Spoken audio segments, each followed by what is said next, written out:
Ladies and gentlemen, good day and welcome to Max Healthcare Institute Limited's earnings conference call. As a reminder, all participant lines will be in the listen-only mode, and there will be an opportunity for you to ask questions after the presentation concludes. Should you need assistance during this conference call, please signal an operator by pressing star, then 0 on your touchtone phone. Please note that this conference is being recorded. I now hand the conference over to Mr. Suraj from CDR India. Thank you, and over to you, sir. Thank you, Neerav. Good afternoon, everyone, and thank you for joining us on Max Healthcare's Q1 FY26 earnings conference call. We have with us Mr. Abhay Soi, Chairman and Managing Director, Mr. Yogesh Sareen, Senior Director and Chief Financial Officer, and Mr. Keshav Gupta, Senior Director, Growth, M&A and Business Planning. We will begin the call with opening remarks from the management, following which we will have the forum open for an interactive Q&A session. Before we begin, I would like to point out that some statements made in today's discussion may be forward-looking in nature, and a disclaimer to this effect has been included in the earnings presentation shared with you earlier. I would now like to invite Abhay to make his opening remarks. Thank you, and over to you, Abhay. Good morning, everyone, and thank you for joining us on Max Healthcare's first quarter FY26 earnings call. We are pleased to report a strong start to the financial year with a year-on-year growth of 27% in revenue and 23% in operating EBITDA for the network. This marks the 19th consecutive quarter of year-on-year growth, underscoring the success of our strategy and strong execution capabilities of the team. This performance is driven in part by the successful integration of the hospital acquisitions made in recent years, which have significantly bolstered both our top and bottom line results. Looking ahead, our focus remains on commissioning the new bed capacities scheduled to come on stream during the course of the year. We expect to add approximately 1,000 brownfield beds and 500 greenfield beds. Trial runs have already been initiated at the new 160-bed brownfield tower at Max Mohali. In addition, our board has recently approved the execution of an agreement to lease for a build-to-suit 130-bed hospital in Dehradun. The site is located approximately 100 meters from our existing 220-bed Max Dehradun facility, which reported over 80% occupancy in the first quarter FY26. The new facility is expected to be commissioned by the end of 2028 and will primarily focus on advanced oncology services, including radiation therapy, which is presently missing at our Max Dehradun facility. As part of our strategy to focus on super specialty care in selected geographies, we have executed a binding term sheet to divest Chitta and Anoop hospitals for rupees 40 crores, with completion expected by September 2025.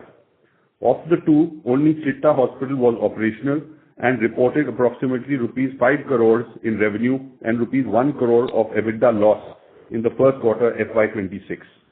These assets were part of the overall JP Healthcare acquisition and had limited strategic alignment. Now coming to the performance highlights of the first quarter.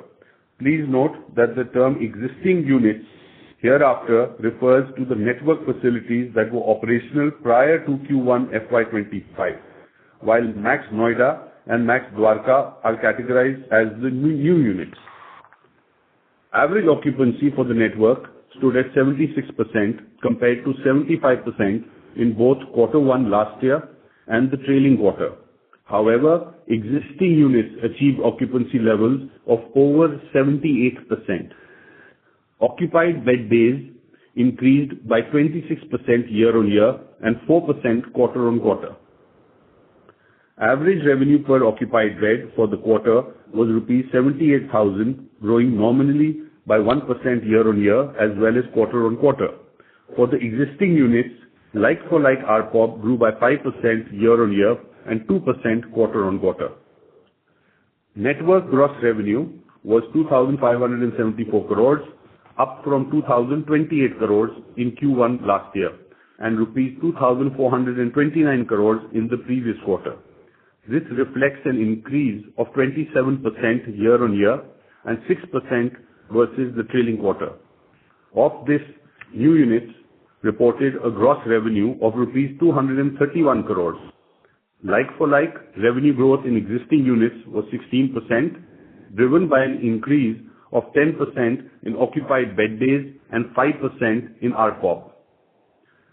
Digital revenue from online marketing activities, web-based appointments, and digital lead management was rupees 744 crores, accounting for approximately 29% of the overall revenue. Website traffic witnessed over 69 lakh sessions during the quarter, growing by 61% year-on-year and 7% quarter-on-quarter. International patient revenue reached rupees 208 crores, registering a growth of 32% year-on-year and 3% quarter-on-quarter, despite airspace restrictions and geopolitical volatility in certain regions. Network operating EBITDA stood at 613 crores, reflecting a growth of 23% year-on-year and a 3% dip quarter-on-quarter, primarily due to the impact of annual increments and additional manpower hired for new capacities. New units contributed rupees 27 crores to the network EBITDA, representing a growth of 19% compared to trailing quarter. Network operating EBITDA margin was 24.9% for the quarter. Existing units reported an EBITDA margin of 26.2%, which is 44 basis points higher than Q1 last year. Also, adjusted for the one-time donation of rupees 12 crores, the margin increased to 26.7% for existing units. Annualized EBITDA per bed for the network stood at rupees 68 lakhs. Like-for-like EBITDA per bed for existing units was rupees 75 lakhs, reflecting a 7% growth year-on-year. Profit after tax for the network was rupees 345 crores versus rupees 295 crores in Q1 last year and rupees 376 crores in the previous quarter, reflecting a growth of 17% year-on-year. Free cash flows for the quarter were 389 crores. We deployed rupees 435 crores towards ongoing capacity expansion projects and facility upgrades at newer units, while rupees 131 crores was spent towards land purchase for brownfield expansion at Max Vaishali. As a result, net debt for the network stood at 1,755 crores compared to 1,576 crores at the end of March 2025. Continuing our efforts to support the local communities, we provided free treatment to approximately 40,000 patients from economically weaker sections of the society, worth rupees 62 crores at hospital tariff. Both our strategic business units continued to report steady growth in their revenue and profitability. Max at Home reported a top line of rupees 60 crore, reflecting a robust growth of 22% year-on-year. It offers 15 specialized service lines across 15 cities with over 50% repeat transactions. On the other hand, Max Lab reported a revenue of rupees 48 crores, reflecting a growth of 19% year-on-year. It provides services in over 55 cities through its network of more than 1,300 collection centers and active partners. Now coming to the status of our expansion projects. Firstly, the 268 beds at Nanavati in phase 1. We are in the advanced stages of commissioning 3 basements ground to 3rd floor along with 7th floor over the next few weeks. 400 beds of Max Smart and Saket complex. The interior and MEP fit-out works are progressing as planned, with phase commissioning expected to start towards the end of Q2 FY26. Max Lucknow. The current capacity of the hospital stands at 413 beds, and we expect this to increase to 520 beds by end of the financial year. Of the 107 additional beds, 32 beds are ready for commissioning. The onco bunkers are also, this is the oncology bunker, are also in advanced stages of completion, with LINAC installation expected to start in early September this year. The 500 beds at Sector 56 Gurgaon. Structural MEP work is currently in progress. With high-side equipment under installation, we expect to commission the facility by the end of this financial year. 100 beds at Max Nagpur. We are currently awaiting formal environmental clearance. While the project has been otherwise approved, civil contract has been awarded. We expect to complete within 24 months. 397 beds at Patparganj. Post receipt of environmental clearance, barricading and tendering work is in progress. The D-wall designs, etc. has been done, and work is now being awarded accordingly. This is also in line what we had projected. 550 beds at Max Vikrant, Saket. We are still awaiting clearance from the Forest Department for tree transplantation. A fresh application has been submitted in line with discussions with the department. Any which way, this project is to start upon commissioning of the 400 beds at Max Saket by the end of this year. The 400 beds is Zirakpur, Mohali. The partner has received approval for the drawings and construction, and site work is progressing at a very fast pace. The project is expected to be completed within the next 24 months. 140 beds at land adjoining Max Vaishali. Demolition of the existing structure is underway, and the building plans are being filed with the authorities. We expect to complete this project within the next 30 months.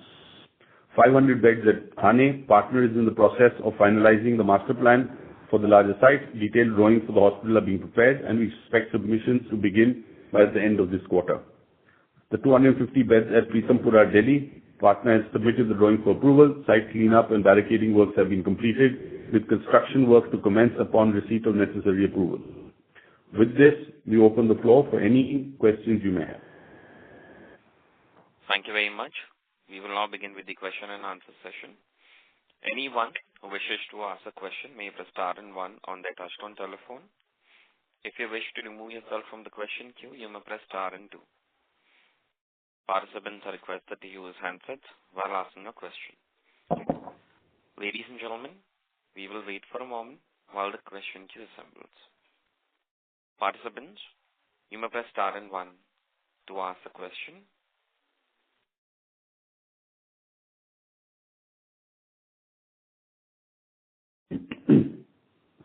The first question is from the line of Tushar Manudhane from Motilal Oswal. Please go ahead. So thanks for the opportunity. So just in terms of the operational beds has increased by almost 25%. So and that is how the revenue growth it seems to be with given the stable ARPOB at the headline level. So if I exclude these additional operational beds which would have happened over last 1 year, then the remaining beds of performance, how it has been, if you could throw some light.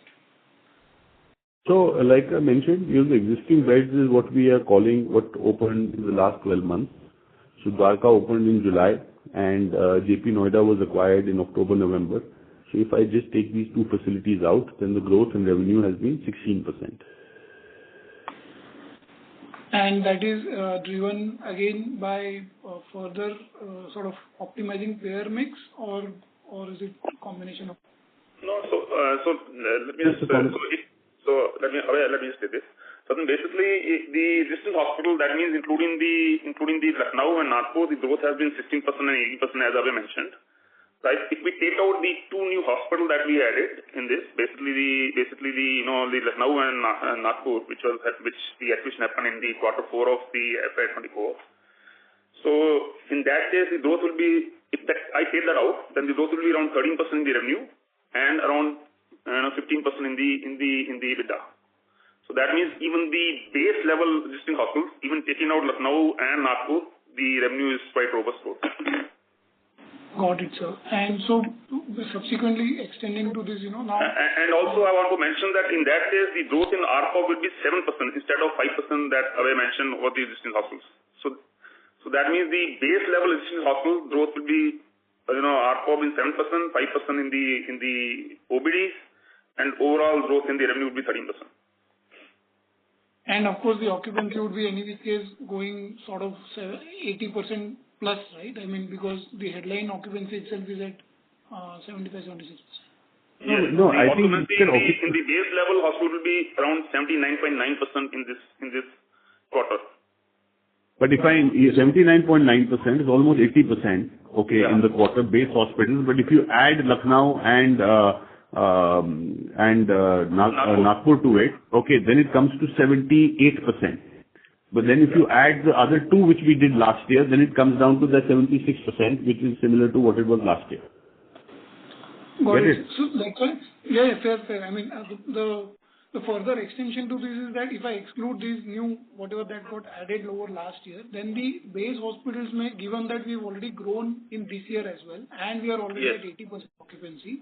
That's right. So But you see, I just want to tell you, coming year, no, I want to just tell you, see, we are calling existing hospital, the 2 hospitals which were added in the last 12 months, right?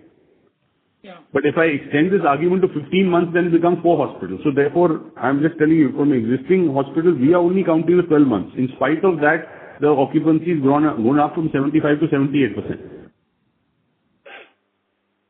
got it. But if I take out the 2 which were added in the month 13th, 14th, 15th, last March, then it goes to about 80%. Got it. No, so subsequently, new growth because of these new additions is very much intact. Of course. As we, click for FY 26 to 28 or 29.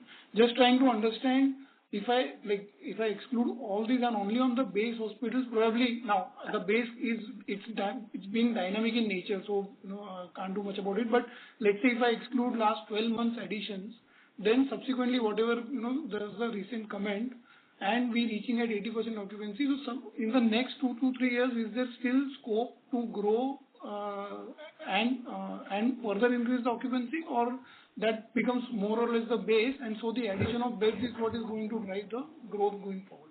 No, see, your base hospital itself, the nomenclature changes. You see, whatever has been added really over the last 12 months or the 15 months has been acquisition in greenfield, right?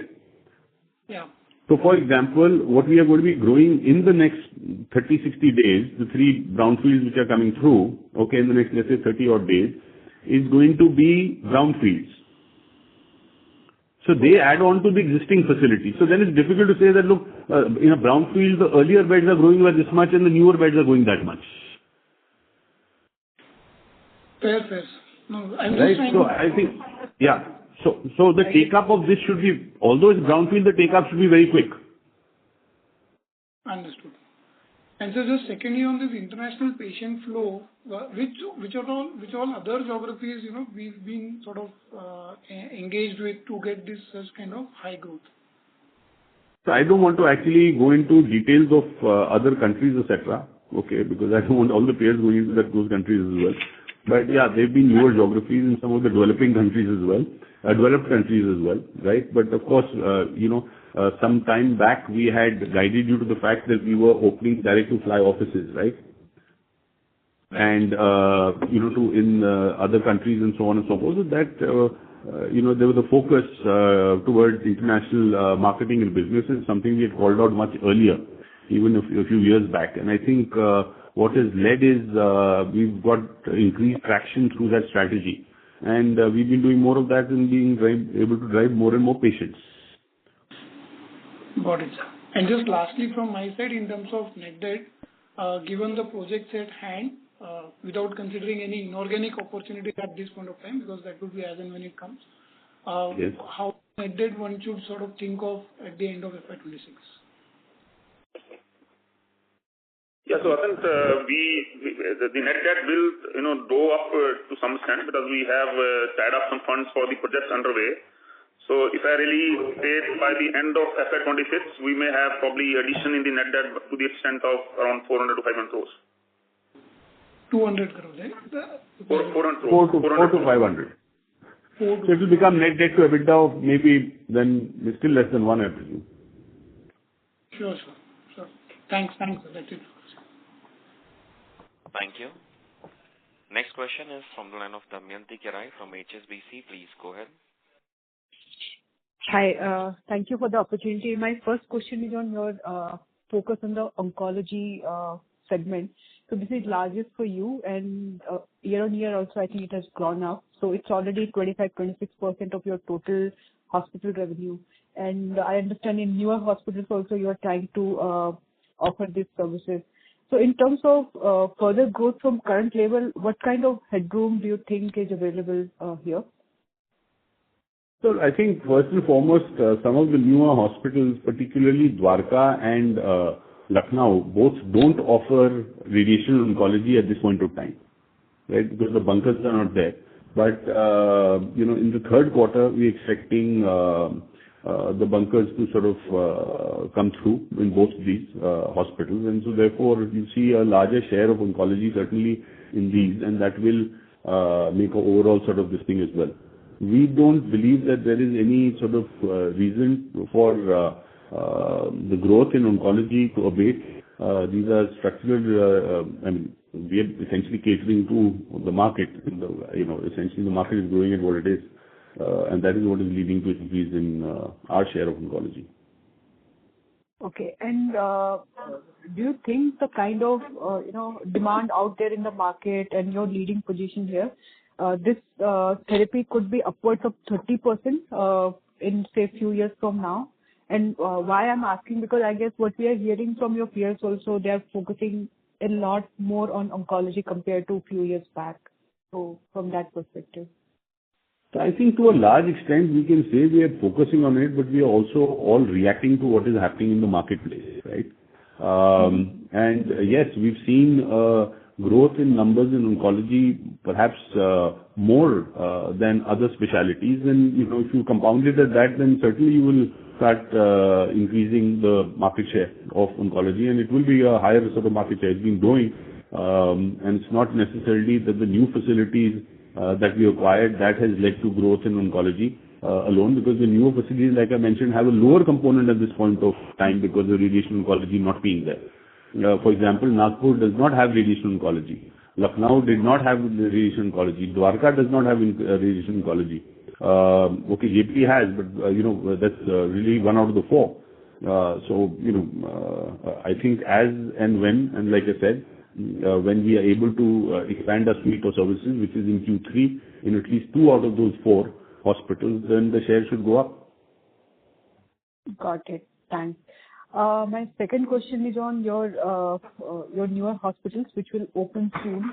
Say Nanavati will start in next few weeks or so, and then Smart is also coming up by end of this current quarter.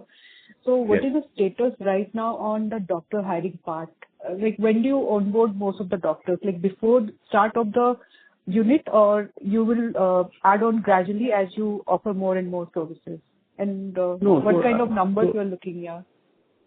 So all the brownfield expansions pretty much, offer the entire suite of services. So like I mentioned in my speech also, some amount of whatever was required for augmentation of these has already happened, particularly with both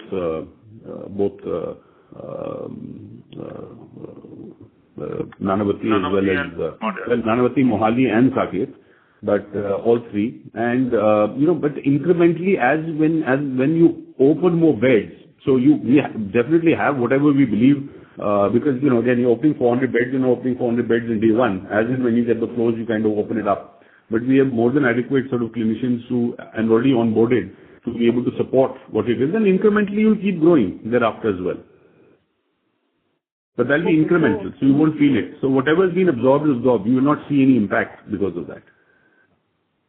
Got it. Okay, that's helpful. Thank you. I'll get back in the queue. Thanks. Yeah. Thank you. Next question is from line of Shalin from UBS Group. Please go ahead. Yeah, hi guys. Thank you so much for the opportunity. So one question which I want to understand, you made a comment away also that direct cost has gone up, and it's largely because of the new units. So, but is this going to be stable from here? For example, I can see that your direct cost is 1,000 crore right now. From 917 has gone to 1015. So now the growth would be of this unit would be inflationary, or there will be more addition will be that, and the subsequent impact on the margin. So from Q4 to Q1, I understand this is seasonally weak, but if direct cost shouldn't go up, then one should expect margin to expand from here onwards meaningfully. So look, as far as the direct cost is concerned, the significant majority of it is manpower cost. And on 1st of April, we have increased. Yeah. So, you get that step up because from 31st March to 1st April, you have that one little bump up because of salary sort of this thing. But we also happen to be at this point in time and always maintain that, it's brownfields don't really impact. But 30 days before or weeks before, when you're doing trial runs, etc., you have staffed. It may not necessarily only be clinicians, it's also people down the line. You staff for those sort of this thing, and you are kind of carrying that cost. So yes, I think going forward, at present, that cost, that little bit of cost may not be generating extra revenues, but it will do so as and when over the next few weeks these brownfields kick in. And on the so yes, coming to your point, theoretically it should increase, yeah. And on the direct cost specifically, it's going to about 1,000. Yes, so a bunch of doctors have joined, which is the part of the system that was pre-built up with the new capacities coming in. But a lot of them will join alongside when the capacities get commissioned phase by phase. They will go in tandem to the revenues kicking in as well. Yeah, but there's no negative impact on the business. No, nothing. Shalin also, as we get into the newer quarters, I think as far as these hospitals are concerned, the share of the PSU bed will come down, right? Because you know that our strategy is to fill up the beds and then distill. So I think as we distill, this ratio should improve, right? Because you know that the PSU share has gone up because of the new beds, etc. And as we speak, the occupancies in hospital like Dwarka, which is started only 12 months back, I mean, is 81-82%, right? It's because we said let's fill it up with whatever we have. Right. So once that ratios kind of improve, the percentage will also come down, the direct cost percentage. Sure, sir. Because typically from when we move from Q1 to Q2, there is a sequential reasonable jump of 5-6% happens on the revenue. It may be more or less depending upon ramp up of the new facility. I hope it's more. But I don't expect, we should not expect direct costs to also move up in the same line, right? It may not move up. Right. So, as a percentage, they should be moderate, That's right. So, okay. No, you're right. Your hypothesis is correct. Correct. All right, sir. So we should expect a decent margin expansion then. This 12 crore thing, is it part of your CSR expense or is it outside of that? No, so CSR expense is generally made by the companies, right? It's not made by the trust. So this is the money which is drawn out of the DDF society. Right. So this has been, on the recommendation of the board of governors, etc. So there will be some benefit that the network hospital will get out of this. But I think nevertheless, it's a one-time donation that has been made from the PDI society. So this is a part of our indirect cost? It's part of the indirect overhead, yes. At this point of time. It's a one time. Yeah. So one time. So net. Yeah. So just want to ask because if it's a CSR, then it's not one time. So, but it's X of CSR, then it's a one time. So there's no CSR in a society, in a charitable society. There's no CSR. CSR is only it applies to companies, right? Right. This money has gone out of the DDF society. So that's the reason why it's saying it's donation. It's not CSR. Basically, when I think about it, let's say everything remains same next quarter, then I should add back this 12 crore to the revenue, right? Yes. Or to the EBITDA. That's right. So your 12 crores will never happen again. Yeah. Yeah. So that's my 12 crore, which I can add back to my EBITDA, right? Next quarter. Everything remains same. That's right. Right, sir. And all subsequent quarters. All subsequent quarters. Absolutely. And the last bit, any color if you can give us on 2Q, how's it been going for you guys? Right, how's the season on the vector-borne, etc.? Typically, it's a strong season for us. I'm going to avoid giving any forward-looking statements. Okay. But this year, normally I just sort of tell you. Normally, what happens is that towards the end of monsoons. Okay, the vector season this year has been a long monsoon. So only at the end of monsoon you'll start seeing it. You have to have stagnation of water for vector-borne diseases to kind of spread. Right. Right. So it normally happens when your monsoon kind of starts going down. But right now, it's been going up. Or not going up, but sort of continuing. Sure. I think that's it. Good. Thank you so much, guys, and congratulations. I think the important thing, Shalin, to look at is existing hospitals, okay, prior to any additions that we did over the last 15 months, okay, there's a 7% growth in ARPOB and there's, I think, a significant increase in revenue and EBITDA as well. And occupancy has certainly gone up to 80% of those, right? Second thing to look at is the two hospitals which were added 15 months ago. Both those will have obviously a better sort of sense of maturity about them because they've been longer with us. Both these have also contributed to high increase in their occupancies. And in spite of both of them, you still see ARPOB move up by maybe 5% and occupancies go up by a couple of percentage points. And then if I add the two hospitals, which, one we really acquired in October, November, the other was a greenfield in July that we started. Okay, those have, in spite of those, we see flat occupancies on overall basis. So it's not, I mean, even the newer facilities haven't really dragged down our operations or our numbers by any significant this thing, and yet, they've provided us an opportunity as they mature. Yeah. Absolutely. I can see that. Great, guys. Thank you so much. I'll go back in the queue. Thank you. Thank you. Next question is from Viraj Shah from PGIM India. Please go ahead.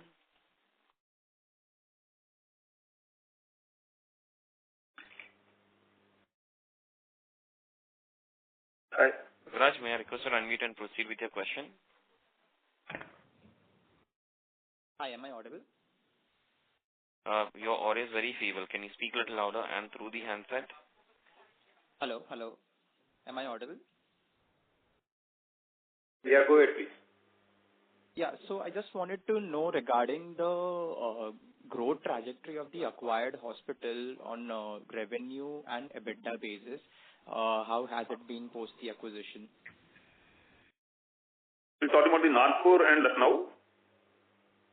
Including Lucknow, Nagpur, and also Noida, Dwarka. Yeah, so Lucknow has been doing very well. On Y-on-Y basis, the revenue growth is 97%. EBITDA growth is, is 191%. Nagpur, we've grown the revenues by 27% YOY. The EBITDA growth is also in the same range. Noida has been a bit, subdued. So the revenue growth is YOY. Again, this is based on the numbers that we have of the last year. These are not our numbers, but it's basically the numbers that we look at from the erstwhile management. That's around 14% growth YOY, and EBITDA growth is 32%, YOY. So that's the numbers. Okay, perfect. All together. That's it from my side. Viraj, do you have any follow-up question? No, that's it from my side. Thank you. Thank you. Next question is from the line of Neha Manpuria from Bank of America. Please go ahead. Yeah, thanks for taking my question. First question, Abhay, when does Nanavati, the new block, fully become operational? You said that we are currently operationalizing the, one of the floors and I think the basement. When can we see the unit becoming, let's say, fully operational from a bed perspective? No, so the basement is not just the basement. Basement is also used for onco services and so on. Onco. Right? Yeah. So it's like the nuclear medicine department is in the basement. So let me kind of rephrase that. So we will be starting over the next few weeks, a couple of floors, and then we will transition towards by October, November. We should be starting the rest of the beds, including the OTs, etc. Okay. Understood. And my second question is, if I look at the new units, numbers that you've given for fourth quarter versus this quarter, it seems like, it's broadly similar to what we did in the fourth quarter. Is it because I thought that Dwarka had achieved break even last quarter and, that should be positive. So, is it just a seasonality thing? Because I thought the seasonality isn't as, stark quarter on quarter from fourth to first. And I would have expected that we see, or should I assume till the time we don't see, onco come in Dwarka, you won't really see that big ramp up happening? No. I mean, on the contrary, seasonalities, you're right, are there, but for a new unit, there are no seasonalities because your growth momentum itself takes care of the seasonality and beyond. So we've seen very high ramp up of occupancies and everything at Dwarka. So no, I don't think you're waiting for anything to come in. In fact, we are already planning downfield at Dwarka because we are hitting factory out status over there. Yeah. So Dwarka growth on quarter-on-quarter basis is 24%, which means that we've grown the revenues from the quarter 4 FY25 to quarter 1 by 24%. The EBITDA is also 7-8 crores up than quarter 4, sorry. So Dwarka is no reason for anybody. Yeah. And this thing, I think we have way past the break-even and any seasonality questions over there, etc. We are talking capacity out status. Okay. And so in which case, then I'm wondering if, Noida could have done better this quarter, but, that really, because I would have assumed that, you'd see a much larger improvement, given the ramp up in Dwarka and also, Noida starting to, improve performance. So just trying to get a sense, is Noida on track with what we are expecting, or, should I expect an acceleration as we go through the rest of this year? So you will certainly see acceleration in Noida as well. Okay, like I had mentioned, we acquired in October, November. Okay, the first couple of quarters are always the more distinct because you're kind of integrating it into your IT systems. We changed the name of the company. We bought it from LCLT. When we did that in this particular case, all the licenses, including transplant licenses, blood bank licenses, etc., we had to reapply for each one of these. So those have been coming through, etc. So, it's literally we've been operating a little bit with our hands tied behind our back. And, even again, this was a company from, which has been in liquidation for many, many years. The equipment is out of life. We've ordered all the equipment. They've been coming in phases so all the building blocks have been put in this particular listing. So you typically, what you have is that, look, in any acquisition that you do of this nature, the second year is better than the first year. The first quarter will always be the weaker quarter, right? Will be the weakest quarter because that's perhaps the time you have been able to implement the least amount of changes that you wish to. Because whether it's equipment, whether it's management, whether it's doctors and so on and so forth, that onboarding does take 3 to 6 months. And like I said, in this particular case, it's almost like somewhere it was. It's an acquisition that we did, but somewhere it was a greenfield kind of thing because we lost all the licenses. And then we had to, sort of get them all renewed in new company and so on and so forth and all of that. But yeah, most certainly what's going to happen is that going forward, okay, you're going to have a snowballing effect. You're going to have, in the quarters to come, you should see significant upside there. It's fair to assume that all of the grunt work that needed to be done for Noida in terms of licensing, equipment, etc., will be done. I mean, you should start seeing that from the subsequent. It's already done. Yeah, it's already done. But when you order this equipment, the supply chain itself, it comes from overseas. So there's a 6-month process from the day you indent it for you to get some of these equipment in place. Understood. Yogesh sir, what did you mention the Noida EBITDA at? Sorry, I missed that number. So Noida EBITDA is YOY growth is 32%. Okay. Right, and the revenue growth is 14%. And would you have the absolute numbers for the EBITDA? Sorry. I have the absolute numbers. It'll be around 24 crore rupees for the quarter. Okay, thank you so much. That's helpful, sir. Thank you. Thank you. Participants, you may press star and 1 to ask the question. Next question is from line of Kunal Dhamesha from Macquarie Group. Please go ahead. Hi, thank you for the opportunity. Just continuing on the Dwarka and Noida thing, I think the total EBITDA contribution is around 23 crores or something? Or 27? Total contribution for Dwarka and Noida, which we have mentioned, the unit is 27, of which we are saying 24 is Noida, right?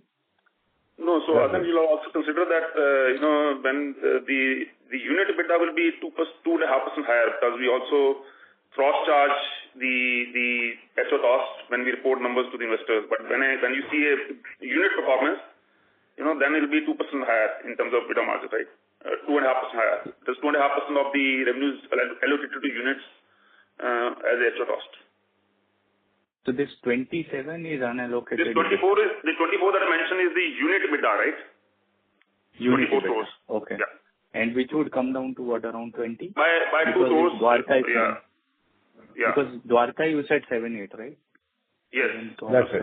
Similarly, that's right. Okay. So this 27 number is after 2.5% of 231 crores being allocated to these units, right? So if you take out this extra cost, you add 5 crores to this 27 crores, 32 crores is the number combined for Dwarka and Noida. Sure. Okay? Sure. Thanks. Yeah. Thanks. Second question on the, ARPOB. You suggested that, including Lucknow and Nagpur, the ARPOB is around 4.9% growth, right? Excluding Noida and Dwarka. And then we are seeing that the 3,500 bed that we originally had at 7%, that translates to around 7% ARPOB degrowth for Lucknow and Nagpur. Is that a correct math? No. So I know there's some confusion out there. So first of all, let's take the existing resistance hospital, right? Without taking even the Nagpur and Lucknow, the ARPOB growth is 7%, right? Yes. These are the hospitals which are in operation, in December 23. Correct. Right. So if I take in the Nagpur and Lucknow, which is the hospital that we acquired in February and March of 24, then the ARPOB growth is 5%, right? 4.9, which is what we are reporting. If I take Dwarka as well as the Noida, then the ARPOB growth is 1.2%. Correct. So I'm saying that for our 3,500 bed to do 7% ARPOB growth, the ARPOB should have been degrown in Lucknow and Nagpur, right? Then only 7% comes down to 5%. No, I'm not sure what you're saying because there's no YOY number for the Dwarka, etc., right? Dwarka is there's no number for last quarter, right? In Dwarka. No. Just exclude Dwarka and Nagpur, the Dwarka and the thing. One second. You have reported. 1 second. Yeah. Look, there's no degrowth in ARPOB in any of these things. There's only increase in ARPOB. But then numbers are not basically connecting. Because our 7%. Yeah. So 3,500 beds, you are saying 7% ARPOB. Right? Yes, and then we include Lucknow and Nagpur, which is around 600 beds. Our presentation says that 4.9% growth or 5%, let's say. Right? So then 7% is coming down to 5% by addition of Lucknow and Nagpur in the mix, which means average revenue per occupied bed, no? Correct. I think you're already confused. Let me just give you the numbers, right? So just note these down. In the hospital which were operating till December 23, the occupied beds were 2,732. Right? If we take in the two hospitals, which is Nagpur and now the occupied beds were 3,117. Right? And if we take Dwarka and Noida, the occupied beds were 3,556. Right?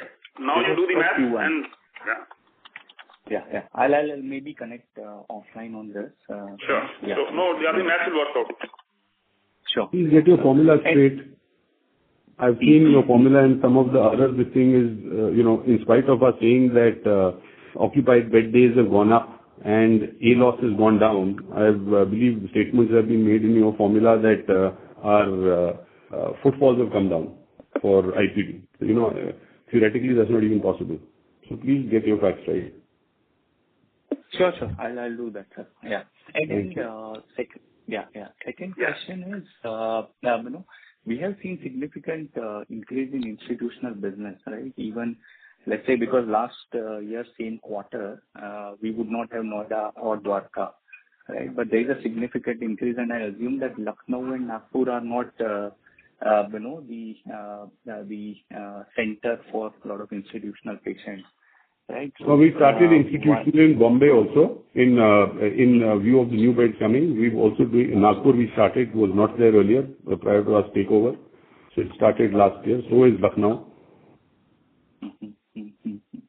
Okay. But then existing beds on the 3,500 beds, what would be your view? Is it more or less stable in terms of bed days from institutionals or? So Atin, for example, let's say Mohali, right? So Mohali, we're adding 160 beds. So you can't take institutional at that point of time, right? So we take an institutional in the last quarter, right? And the occupancy has gone up, right? And we'll obviously, we are preparing for the new beds. So is in Mumbai, because it takes you 6 months. It takes you 6 months to impanel yourself. Okay. Mumbai, for example, erstwhile there was no institutional business. Now we impaneled for institutional. Sure. So wherever the new expansion is coming, it is more strategic. That's right. Yeah. Great. Thank you and all the best. Thank you. Thank you. Next question is from the line of Mohammed Patel from Edelweiss. Please go ahead. I have a question on ARPOB growth. So it has been flat overall. So how should we think of overall ARPOB in the near term? Well, it's grown. Existing beds have grown by 7%. If you add the two hospitals put up 15 months ago, then it's grown by 5%. If you look at all of the hospitals, then it looks flat. Of course, if you're going to start a new hospital or you acquire a new hospital, the ARPOB of that particular hospital is going to be lower, right? So it's going to bring the average down. Otherwise, both for existing and the newer hospitals, existing hospitals gone up ARPOB and occupancy significantly. So the overall ARPOB growth will take some time to reflect, right? Mohammed, sorry, your voice is breaking. Can you please come in better reception area? Is it better? Yeah, so when you acquire a new hospital, you acquire it because it's lower ARPOB. You acquire it at that price. And the whole idea is to increase the occupancy and the ARPOB of that. Right? So going forward, you'll see ARPOB move up. Okay. So eventually, after a few quarters, the overall ARPOB growth will again start inching towards the high single digit. That's right.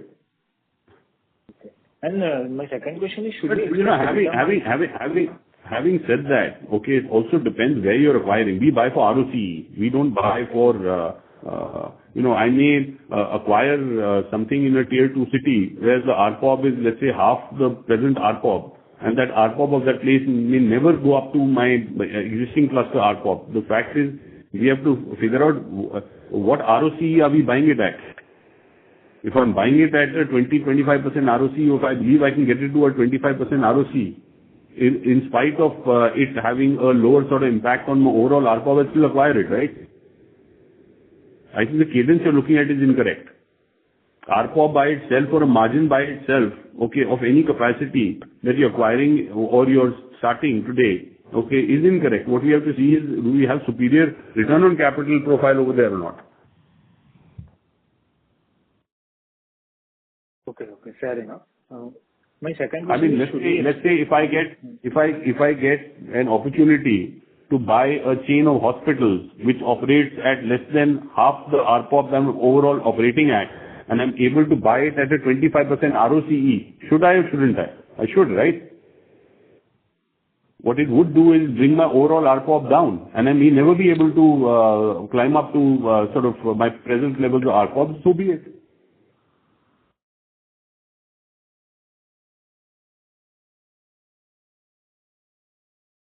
Are we on the same page? Yes, I get your point. My second question is, so should we expect EBITDA margin improvements in FY26? You will expect improvement, but having said that, let me also tell you, and I keep repeating this, okay, EBITDA margin is incorrect sort of this thing, but because the higher payer mix, your EBITDA margin, my international business is growing by 32%.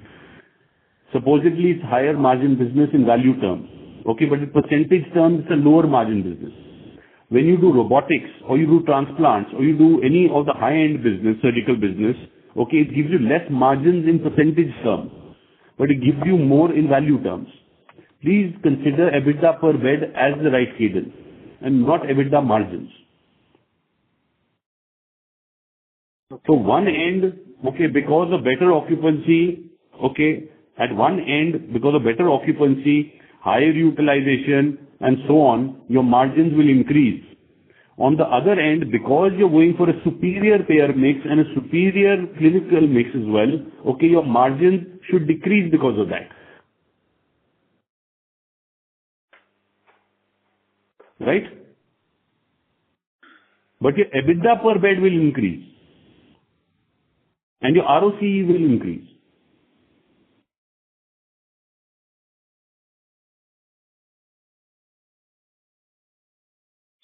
Mohammed, do you have any follow-up question? No. Mohammed, are you with me on this? Yes, I'm with you. Okay. Thank you. Thank you. Thank you.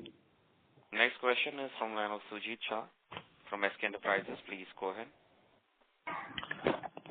Am I audible? Yeah, we can hear you. Yeah. Firstly, I want to appreciate the entire Max Healthcare team. At this scale, expanding so rapidly while maintaining profitability is not easy task. And my all question is already asked and answered, so not any question I have to ask. Thank you. Thank you very much. Ladies and gentlemen, next question is from line of R. Gajra from Informus Media. Please go ahead.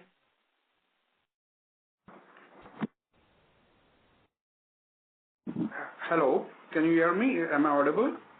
Yes, we can hear you.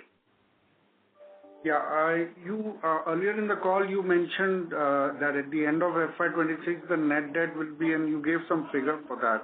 I was not able to catch that number. Can you please repeat that? The net debt level at the end of FY26? Thank you. What Yogesh mentioned is the end of the year, between now and end of the year, your total debt for project purposes may go up by another 400 to 500 crores. May go up to 400 to 500 crores. Okay, all right. That's it. Thank you very much. Thank you.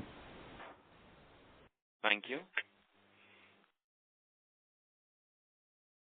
As there are no further questions, I'll now hand the conference over to the management for closing comments. Thank you once again. We appreciate all your time and look forward to connecting with you next quarter. Thank you so much. Thank you very much. On behalf of Max Healthcare Institute Limited, that concludes this conference. Thank you for joining us, and you may now disconnect your lines. Thank you.